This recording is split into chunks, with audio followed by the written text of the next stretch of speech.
स्नान पूर्णिम अत्यधिक पानी ढाली स्नान करिबारु ठाकुर माने ज्वरे पड़ती। अणसर घरे सेमानकर चिकित्सा चले।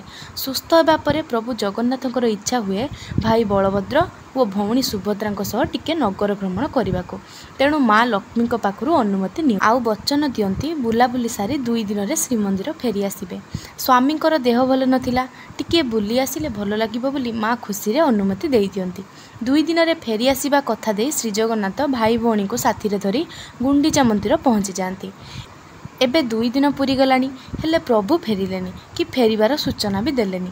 माँ लक्ष्मी बारंबार तांको मंदिर द्वार पाखरे चाही रहिचंती हेले किछि खबर अंतर नाही।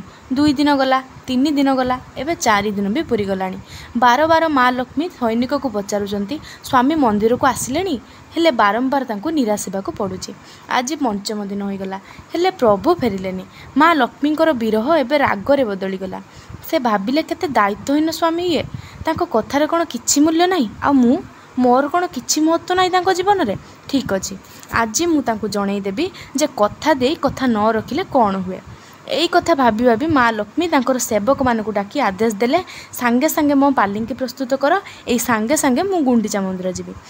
माँकर आदेश पाइबा मात्रे सेवक माने पालिंकी सजाई देले आ माँ पालिंकी रे बसी यात्रा कले गुंडीचा मंदिर को।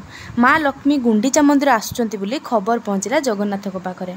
जड़े सेवक आसी कहले प्रभु माँ लक्ष्मी आसीचंती हेले टिके रागिला भलिया दिसुचंती। एकथा सुनी जगन्नाथंकर मने पड़ी अरे मु तो 2 दिन में फेरी जीवी बोली कथा दे आसी। आज आसी 5म दिन होइगला, को पत्नी न रागिब हेले एबे आउ कौन करिहेब। पत्नी को मनैबा छड़ा आउ किछि बाट नाही। किंतु समस्या होछि तांको सामना को जिबे केमिति, से तो पूरा रागिकी अछंती। जदि अभिशाप दे दियंती तेणु प्रभु भाविले एबे पाखक जीवा ठीक हेब नाही, राग कमिला परे देखिबा। प्रभुंकर सबु सेवक एकाठी होइचंती देखिले माँ भीषण रागिचंती, कौन नाई कौन करदेबे। तेणु माँ को प्रभुंक पाखक न छाड़िबा पई से माने कबाट बंद करदेले।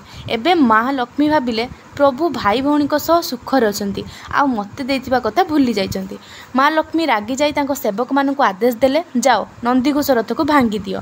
आदेश पाई सेवक माने रथ भांगिले आ माँ लक्ष्मी उदास रे श्रीमंदिर फेरी आसिले।